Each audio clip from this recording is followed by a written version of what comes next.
Greetings, this is Dr. Chris from Dr. Chris's Key to the Manager's Mindset. Today we're delving into a critical skill every manager must possess, the art of saying no. Are you constantly swamped with tasks and commitments? You are certainly not alone. The solution, mastering the setting of boundaries, but what exactly are we referring to when we mention boundaries? Boundaries are the demarcation lines about what we agree to and what we decline. They are our personal guidelines that preserve our identity and safeguard our mental and emotional health. Boundaries are about assuming control and ownership of our own lives. They are intrinsic to maintaining a healthy relationship with our work and, more broadly, our life. They enable us to balance our needs and the demands of our professional and personal lives.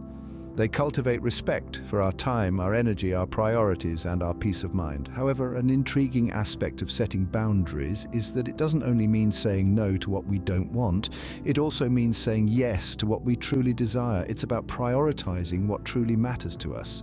Now, moving on to productivity. It's a common aim for all of us to strive for increased productivity, to accomplish more, to optimize efficiency.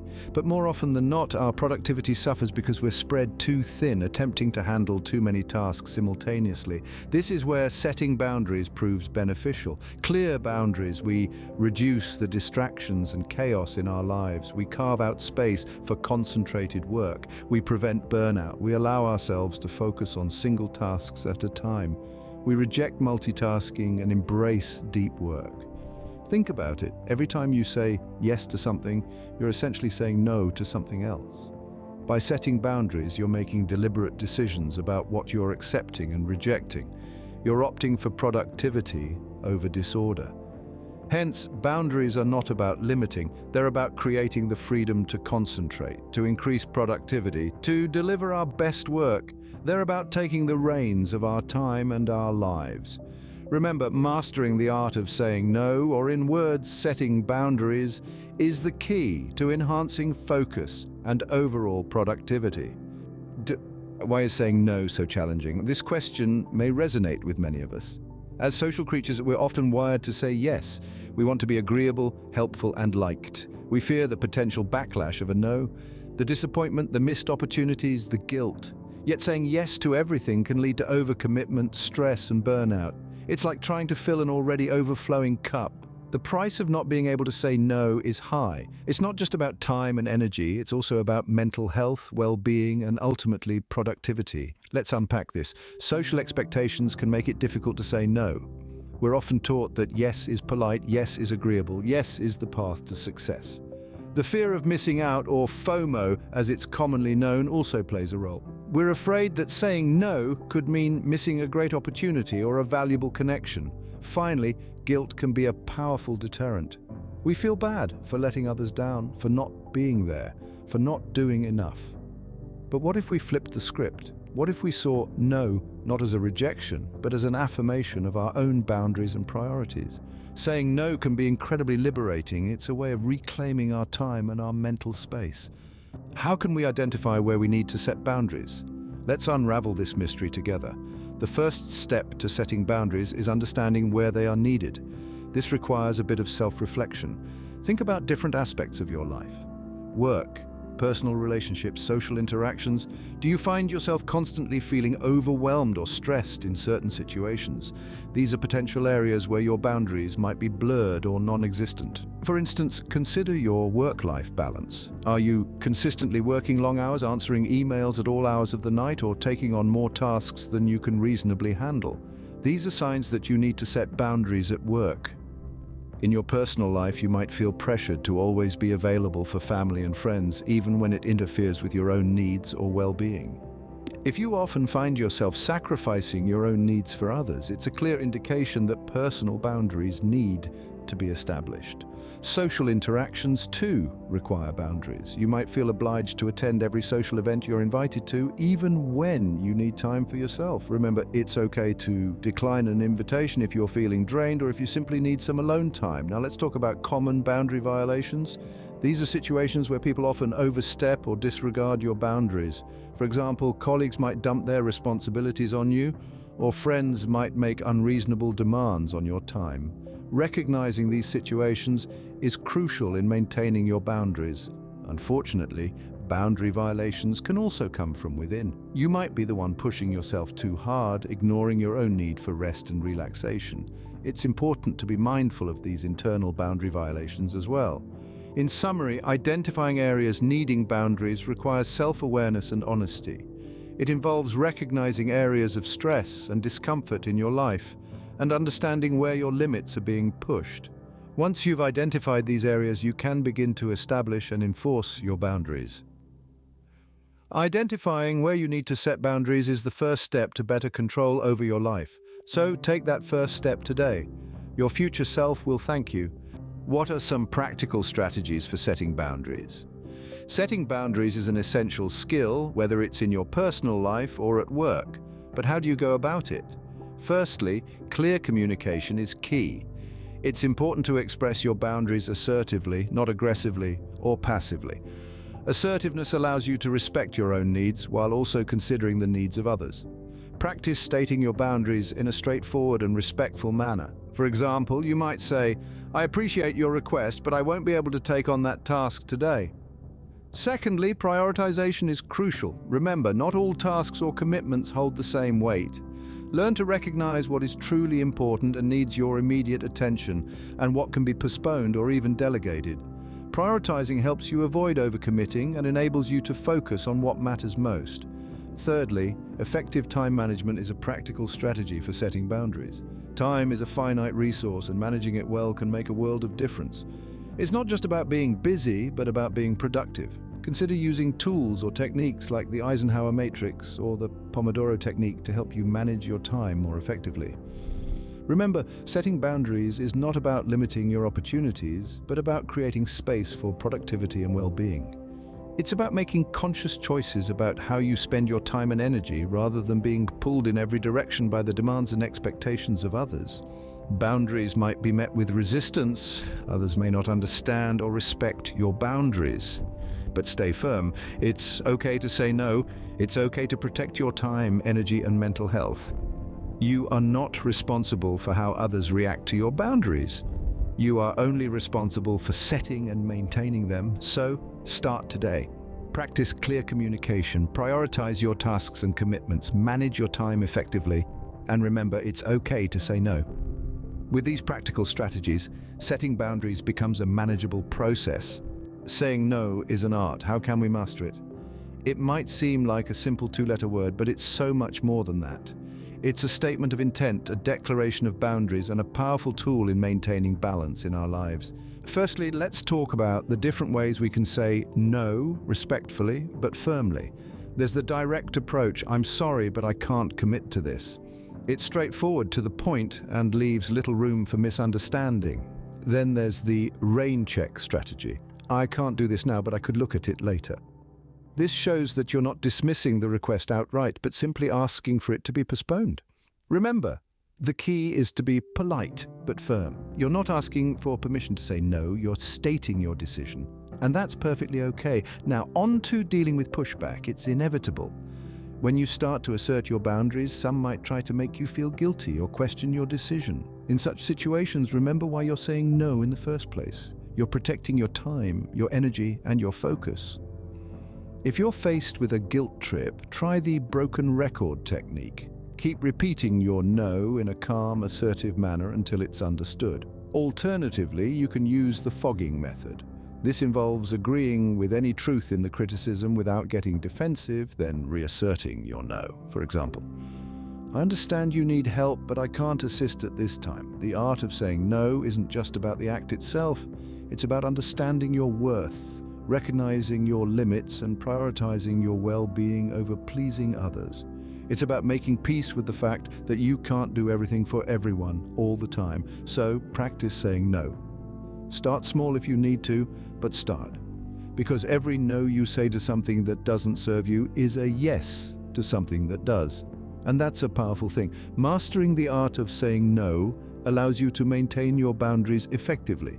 Because at the end of the day, your boundaries are the guardians of your peace, productivity, and personal growth, and they deserve to be respected. Once set, how do we maintain and adjust our boundaries? So let's start by understanding that boundaries are not set in stone. They're more like a living, breathing entity. They change, grow, and adapt in response to our life experiences, new situations, and challenges. This is why regular reviews and adjustments of boundaries are essential. Imagine a garden. If you plant a tree and never water it, it won't grow, right? The same goes for your boundaries. You need to nurture them, reassess them, and make needed adjustments to ensure they're serving you well. Now let's talk about how you can keep your boundaries healthy and thriving. First, regular check-ins are a must. Take some time each month or even each week to reflect on your boundaries. Are they still working for you? Are they being respected? Do they need any tweaking? These check-ins will keep you in tune with your needs and make sure your boundaries are still serving their purpose. Second, be open to making changes. As your life evolves, your boundaries may need to evolve with it. Say you've changed jobs and your new role requires more of your time. You might need to adjust your boundaries to maintain a healthy work-life balance. Another important point is dealing with boundary violations. If you notice that someone repeatedly crosses your boundaries, it's time for a conversation. Be assertive yet respectful, and re-establish your limits. Lastly, remember to be kind to yourself during this process. Adjusting boundaries can be challenging, but it's crucial for your well-being and productivity. It's okay to make mistakes and learn from them. The important thing is to keep striving for balance and respect in your relationships and responsibilities. To sum up, maintaining and adjusting your boundaries is an ongoing process. It requires regular check-ins, a willingness to make changes, and the courage to stand up for your needs. It's not always easy, but it's worth it. Remember, maintaining and adjusting your boundaries is a crucial part of this process. Let's examine some real-world applications of boundary setting. To bring these concepts to life, let's delve into a few illustrative scenarios from diverse fields. Our first stop is the bustling world of business. Consider the case of a project manager. We'll call her Jane. Jane found herself consistently overwhelmed with tasks because she had difficulty saying no to additional responsibilities. She decided to set boundaries by clearly communicating her workload to her superiors and learning to prioritize her tasks. The result? Jane now enjoys reduced stress levels and increased productivity. Next, let's step into the shoes of a school teacher. Let's call him John. He was constantly interrupted by students during his planning periods, reducing his effectiveness in the classroom. John decided to establish a boundary by setting aside specific office hours for student interactions. This not only allowed him uninterrupted planning time, but also taught his students the importance of respecting others' boundaries. Now let's look at an example from personal life. Meet Alice, a working mother who was always juggling between her job, home, and personal interests. She found herself stretched thin, trying to cater to everyone else's needs but her own. So Alice made a conscious decision to set boundaries. She allocated specific times for work, family, and herself. By doing so, Alice has found a better work-life balance and feels more fulfilled. Our final example takes us into the realm of social media. Tom, a teenager, found himself endlessly scrolling through social media feeds, leading to decreased productivity and increased anxiety. Tom decided to set a boundary by limiting his social media usage to certain hours of the day. This small change had a significant impact, leading to improved focus and reduced anxiety. So what are the lessons learned from these case studies? Firstly, setting boundaries is not only possible, but beneficial in various aspects of life. Whether it's in a professional environment, personal life, or even our digital lives, setting boundaries can lead to increased focus, productivity, and overall well-being. Secondly, these case studies highlight that setting boundaries often requires clear communication and sometimes a bit of assertiveness. It's about expressing your needs and limitations to others and sticking to them. Lastly, these scenarios show that boundaries are not set in stone. They can and should be adjusted as circumstances change. Jane, John, Alice, and Tom all had to reassess and tweak their boundaries over time, demonstrating the importance of flexibility in boundary setting. These case studies show the power of setting boundaries in various aspects of life. Remember, it's an art, not a science, and it starts with the courage to say no. So, why not start setting your boundaries today? What resources and tools can help us in setting boundaries? That's the question we're answering in this segment of our journey into the art of saying no. Let's delve into this. To begin with, let's talk about support networks. These are the people around us who understand our need for boundaries and respect them. They could be family, friends, or even professional colleagues. These individuals can be an invaluable resource, offering understanding, encouragement, and sometimes guidance.